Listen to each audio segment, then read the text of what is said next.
यह कहानी है भगवान श्री कृष्ण के प्रिय भक्त कर्माबाई की।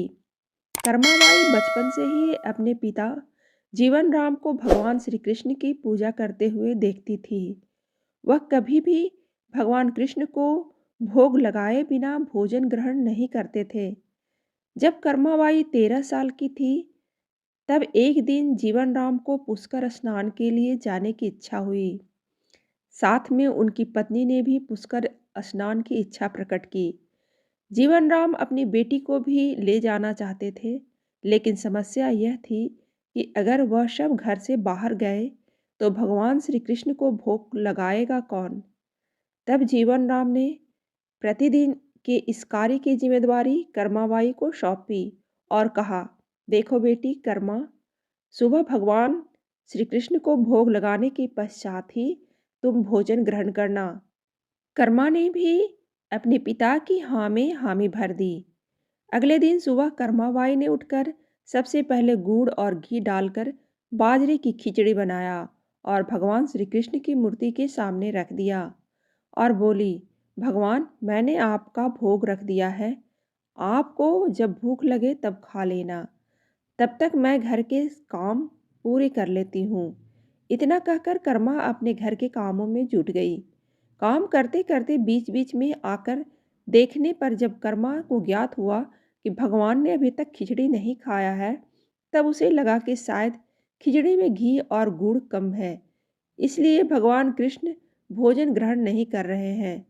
तभी कर्माबाई ने खिचड़ा में थोड़ा गुड़ और घी मिलाया और मूर्ति के सामने बैठ गई और बोली, भगवान, मेरे पिताजी जब खिलाते हैं तब तो आप खा लेते हो, तो अब क्यों नहीं खा रहे हो। और पिताजी तो बाहर गए हैं, उन्हें आने में बहुत दिन लगेंगे।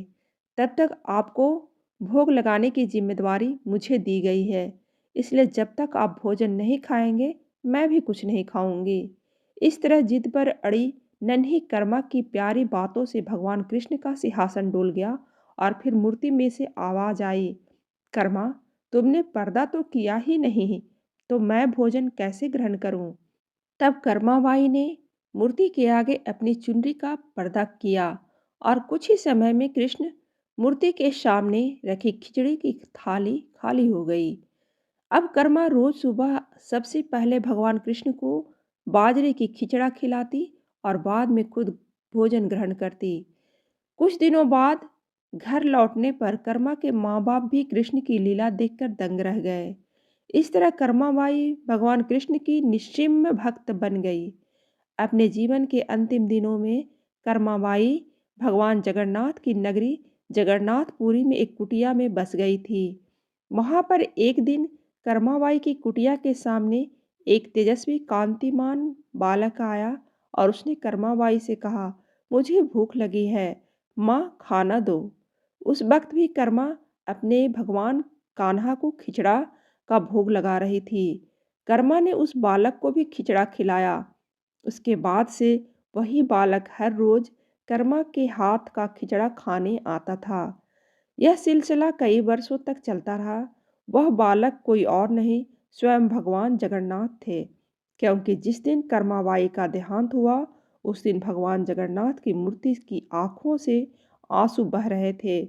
उसी रात मंदिर के पुजारी के स्वप्न में जगन्नाथ भगवान आए और अपने दुखी होने का कारण बताया कि उनकी परम प्रिय भक्त कर्माबाई गोलोक सिधार गई है। मैं रोज सुबह उसके हाथ की खिचड़ी खाता था, अब मुझे खिचड़ी कौन खिलाएगा। अगले दिन से मंदिर के पुजारियों ने निर्णय लिया कि भगवान को रोज बाजरे की खिचड़ी का भोग लगेगा। कहानी अच्छी लगे तो लाइक जरूर करें और ऐसी ही कहानी सुनने के लिए सब्सक्राइब बटन दबाइए।